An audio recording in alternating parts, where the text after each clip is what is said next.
Hi, and before this video starts, I quickly wanted to talk about my last After the Fall video and how poor quality it was.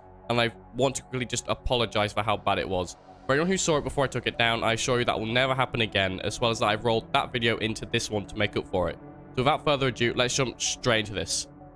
To begin, I thought I would talk about the new Harvest Run map, Boulevard, as it is quite amazing from both a detail standpoint and a gameplay standpoint, because they have managed to combine what we liked about the other maps and worked it all together. Kinda, as somewhat, this map isn't as RNG dependent as like Chinatown, to say, which means that it's more like Skid Row and Quarantine Center, how it mostly relies on skill. Now, mainly focusing on the design aspect of the map, it's definitely one of the longer maps in the game, but it definitely feels fresh with how it makes you feel like you are pushing through hordes rather than just being swarmed, giving you quite a new pace, and it's definitely different when it comes to what we've been used to with the other maps. As well as, the map is able to stay unique with amazing set pieces, which is just, if you're looking at the gameplay, you can see how every single part of the map is just unique, and that combined with the new soundtrack just makes the map, in my opinion, one of the best we've got currently.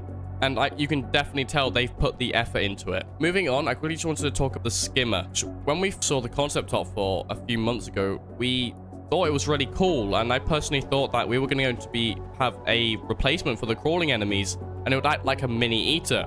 But boy was I wrong, as when we learned that what it would do in the PlayStation blog, which I covered in my previous video, I feel quite a few people were disappointed, as they made the skimmer quite lackluster, and currently it only spawns on Boulevard, and to be honest, I have killed it in solo master run, and didn't really notice the amount of harvest it dropped.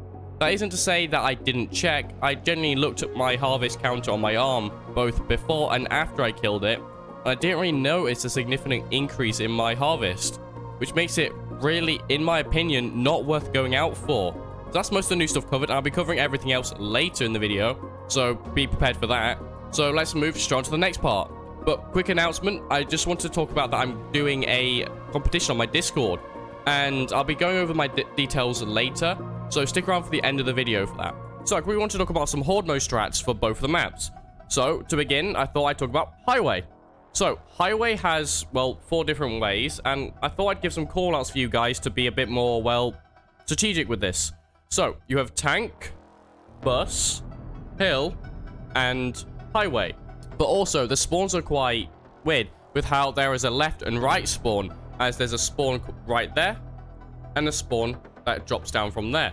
So for it, what you need to do is you can call out left and right side, as there's only really 2 sides. The only side really that gets mixed up is here with tank, as sometimes they can drop down from that hill and go across to this ramp here, and also sometimes they can drop down here and go to this ramp. So it's a bit awkward. But other than that, that's really it for callouts. Now moving on, I think we could also talk about strategies here.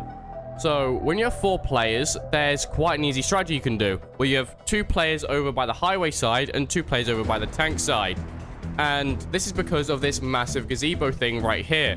Because obviously you don't get a really direct line of sight here, meaning that if you have 2 players on each side, it's a lot easier. As well as because this map is so long ranged, it makes it so easy if you would just have 2 people already on the different sides. This basically just prevents people from just constantly rotating, as you always have someone on each side. The only time I would say to rotate is if you have a massive amount of brutes and jugs, which you might get on higher tiers. So now I've talked about 4 players, let's move on to 3 players. So 3 players, you have 1 player by tank and 1 player by highway. And then you may ask, where's your 3rd player then? Your 3rd player just basically jumps between both sides wherever the first, or basically whenever they feel they need to jump in. Basically, I think 3 players is a lot easier to manage, as it's basically just that 3rd player running between each other whenever someone calls out a side. And another thing to make sure you call out is where brutes and juggernauts are, as without any communication of where they are, no one can really help you deal with them when you've only got 3 players. And let's move on to 2 players now. 2 players basically just try and play together, but also remember that the second horde kind of starts when there's more like 4 or 3 enemies left on the original side. So say I'm here on tank, the original horde's here, and another horde has spawned near bus. Meaning that I'm going to stay here, kill the last 5 here, and then go help my friend over at bus. So that's just something you need to keep in mind. Now for solo players, I very much recommend that you always stay behind and clear the original wave before moving on to the second wave, unless the second wave has some special infected in, as put enough, brutes will literally just absolutely charge through and manage to get over the barricades very easily and make it very awkward, as once they're over, you'll basically have to start training straight away, and that's when you have to use pipe bombs. And talking about pipe bombs, I thought I'd talk about item management here. So in the first intermission, and I mean the very first intermission, I recommend grab everything out of the vending machine and then just throw it on the floor. If you have 4 players, that allows you to have 4 extra pipe bombs, 4 extra juices. Also, you can also put them around the map to make it a lot easier to grab if things get very hectic. Now, on the second intermission, what you want to do is grab everything out of the vending machine again, and then you can stockpile 1 pipe bomb into your wrist, like this, and then stockpile all the juice boosters again somewhere around the map, unless you need to use them. See, the juice boosters should only be used when you actually get hit, so by stockpiling them, when you have a load of them, you're able just to keep using them over and over again, as on those high difficulties, you're going to want to have those juice boosters as they do hit for more damage. But when it comes to pipe bombs, feel free to have a panic one whenever you need to use one. Also, try and keep a player that always kind of has multiple. Don't try and keep 2 on you at the same time, as you may run out that way every round. So yeah, that's just something to keep in mind, and now we'll move over to Junction. So here's Junction, and to be honest, its callouts are very basic, as you can see the different lights, which represent the different zones. The only difference is if you're a bit colorblind, you might not basically be able to tell, but this video should tell you which side is which for everyone else. So we have red, green, and blue. That's it. Very basic callouts. Obviously, they can run between each zone, so do be careful just to give people callouts, and basically just keep an eye out whenever you see a horde get called out. So for 4 players, I actually recommend having 1 player for each area, and then having the last person float. So basically just going between each side. For 3 players, you have your 3 individual zones, as well as, for some reason, on Junction, there's nothing blocking you from literally being able to just shoot to the other side. Whereas you have that massive gazebo in Highway, you don't have anything really blocking you other than really the vending machines. So feel free to help people from your side. Now for 2 players, same strat supply, same for 1 player. There's not really any difference other than on this map, it's very short range, making guns like the shotgun very viable here, SMG and other guns. So feel free to experiment, especially on this map. It's probably the easier out of the 2, so if you're trying to go for those easy floppies, then this map's probably the best. Talking about floppies, I quickly thought I'd bring that up. So floppies drop in waves of 5, meaning that at wave 5, you'll get 1 blue floppy. At wave 10, you get another blue. At wave 15, you get a purple. You get another purple at round 20. Around 25, you get your first legendary. At level 30, you get your second legendary. And you finally get a nightmare at round 35. And after round 35, every 5 rounds from then, you'll get another nightmare. Good luck if you want to go for it. And this makes it where if you have a very coordinated team, you can very easily just keep going for those nightmare floppies. Whereas if you're playing with public matches, I wouldn't really recommend it, as doing a skid row run is quite easy on nightmare with random players. So yeah, there's always that to keep an eye out for. And yeah, I think next thing we're going to talk about is weapons. So let's go straight over to it. When it comes to weapons, we currently have 8 in the game. And, well, I'm really going to stand here and tell you what attachments to use, what kind of loadouts you can bring, and how good they are. So, let's jump right into this. First of all, we're going to start with the revolver, seeing as it's literally just gotten the best buffs ever, which I'll have the patch notes on screen here. The revolver is literally now one of the best guns, and to be honest, if you're not dual wielding this thing, then I don't know who you are, as this gun is currently one of the best in the game. Its stunning capabilities, as well as its outright damage, being able to do a 417.5 damage every bullet, it's absolutely insane. So I recommend giving these guns a try, and definitely try dual wielding them, as right now 1 bullet on a normal infected stuns them, and jugs usually can only take 2 headshots before getting stunned. So definitely give them a try. And now for attachment wise, I would actually recommend that you just run everything maxed out, as they do not really have a downside to them. Obviously, I'm missing some attachments, but to be honest, there's not really a downside to these guns. They're just ridiculously strong. So Always try them out, use whatever you want on them. But yeah, they're ridiculously strong. The only thing I do not recommend doing with these is bringing only one, as their slow fire rate with only one makes them quite weak. As where the Arizona has a slightly faster fire rate and higher mag, that faster fire rate definitely helps out if you're using a single fire gun. But I'll talk about the Arizona in a bit, as there's some stuff to talk about with it. Now let's move on to the LMG. It's the other new kid on the block. And well, it's basically an SMG, but an AR. It has a ridiculously high fire rate with a lot of recoil, but also has a ridiculously low damage. It's because its damage is basically only put into stun damage, meaning it stuns ridiculously easily. Basically, if you have a load of these, no enemy is going to get close to you, but you're also going to take a while to kill most normal enemies. So I do recommend pairing it with something, say, like the revolvers or the shotgun or SMG. Anything else that can stun slightly faster, or just genuinely anything else that can also just straight up kill an enemy faster. As whilst, yes, you can continuously stun a jug, it's probably a lot easier if you just, kill the jug. So yeah, when it comes to attachments, I don't really have everything unlocked yet for this gun, but to be honest, I'd recommend using everything to reduce the recoil rather than maxing out its damage, as its fire rate is already on base is ridiculously good. And to be honest, I think all it genuinely needs is that big extra recoil control, as even if I do control the recoil, it's pulling up quite a lot. So it definitely needs some recoil control attachments. So yeah, to finish off the green ammo, let's talk about the Arizona. And the Arizona got done dirty in this most recent update, as its stunning capabilities got reduced. It's now worse than the revolver, where the revolver used to be worse than it. And now it's just completely not worth bringing anymore, as yes, it has the higher fire rate and the better mag. It just isn't able to put out as much damage and stun as much as the revolver can now. So yeah, I think they definitely need to revert the change on this. And to be honest, if you are thinking of bringing this, then I would start off with saying bring maxed out attachments on this gun, as is ridiculous.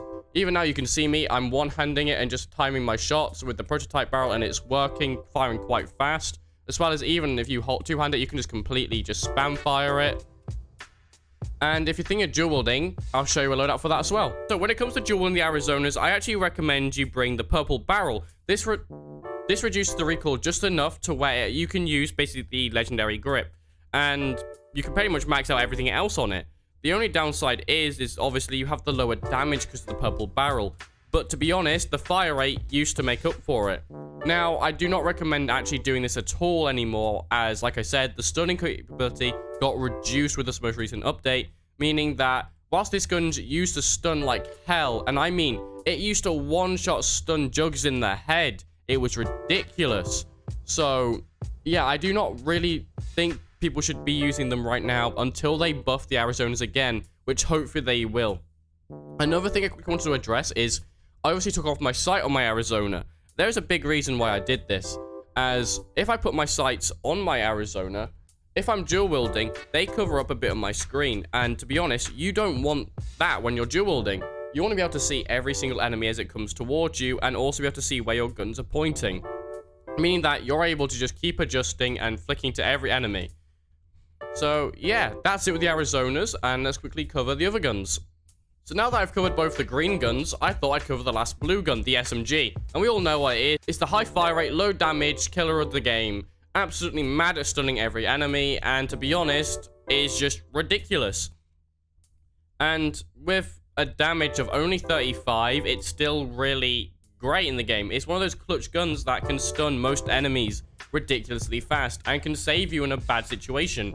So it's definitely one of the gun I would suggest to use to fill out your loadout if you need an extra gun that maybe you don't have a stun gun. Then, well, the SMGs are always a good slot. SMG actually only has 35 base damage and, well, doesn't really have too much, even boosted with the prototype barrel, leaving it only at 47.5. So it's not the greatest when it comes to damage, but it's definitely enough because of how well its fire rate is. Especially if you two-hand it, it has absolutely no recoil, nice fire rate, and to be honest, a steady damage, meaning you can just spray at heads and pop them open. So it's definitely a really great gun. And what I recommend actually doing is fully maxing it out if you're using only one of them. If you're a mad person who want to dual wield it, which I don't recommend because you absolutely fly through ammo, but I'll give you a loadout for that as well if you want. So, when it comes to the SMG, when you're trying to dual wield them, then I recommend having the purple barrel and the blue grip. Everything else maxed out though, as well. Yeah. And also another thing I haven't really talked about is, well, the ammo counter. The ammo counter apparently slightly reduces the impact. So, yeah, I'd recommend taking it off, as we don't know the exact numbers, but just having that extra damage definitely makes a difference. And, well, this loadout when you're dual wielding definitely completely removes recoil. You do have to pull down slightly, like if I just spray here. The bullets do go quite high, but you don't have to pull down as much. You can pull down quite slowly, and the bullets will still kind of go in a straight line. So, yeah, I don't know why, but if you want to use them in a dual wield setup, then there's that. So, yeah, have fun, and, well, good luck if you're using them like that. Okay, we've rounded out both the green ammo, blue ammo, so let's finish off an entire section. There's the shotgun, which I actually run 2 different builds, and it only depends on what difficulty you're playing. I usually actually have this thing basically completely maxed out whenever I play on Nightmare. And what I mean by that is I run the legendary stock, hand stop, industrial barrel, battery, everything. And to be honest, I don't really change anything other than I remove the sight and I take off the ammo count. This allows me to have a lot of line of sight when it comes to when I spray fire. Another tip for spray firing is I recommend angling the gun slightly, as it allows you to somehow just cock it back properly, allowing you to definitely spam fire it very easily. Also try and lift up your hand like this, because for some reason it works a lot more consistently when it comes to cocking it back. So there's just a few tips for spam firing. But yeah, I said about difficulty changing my loadouts, so I thought I'd quickly also cover that here now. So for lower difficulties, I actually recommend taking off the stock and putting on the blue grip. As, well, if you try and run the prototype barrel with the blue grip, well, recoil kind of says no sometimes and locks you from pulling it back, as you saw there. So, what I recommend doing is actually just changing this down to an industrial. This allows it to not have as much kickback and allows you to use it a lot easier, allowing you to get that faster fire rate. Allowing, if you're able to actually keep up with it, you're able to absolutely slam fire with this. And if you're speedrunning, I'd actually recommend this setup, as long as you're not doing Nightmare, obviously. So yeah, moving on, we have 2 last weapons, which is the MT and the Assault Carbine. Now, I'm going to join these together as they pretty much are the same gun when it comes to me. I have the very much same setup. The only things I do change is very mediocre with both guns. But to be honest, I've made basically both of them become a no recoil gun, as I'll quickly just show you. That was the MT-47 without me moving my arm at all. And let's go with my Assault Carbine. So as you can see with both of them, they basically pull up slightly, but then pull themselves back down, basically having no recoil. And if you basically prepare for it, you're able to shoot a straight line whenever you're in a Nightmare run. So these are ridiculous. And all I've done for the Assault Carbine is basically put a purple grip on it. Everything else is maxed out, just a purple grip. That's it. But the MT, I actually give it the legendary barrel, which it doesn't lose too much damage, but I've also put the purple grip on it. So it loses a bit of damage, a bit of fire rate, but to be honest, you won't really notice that when you're in game. The only thing you might notice is the damage, but to be honest, it's up to you. I don't really notice it, and to be honest, it absolutely always fires through armor, so it's just ridiculous.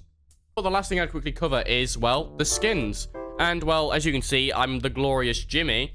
But as you go through, there is a ton of skins to unlock. Like, well, all of these, full stop. There's just a load of skins. And they basically reward you for doing a lot of just different runs.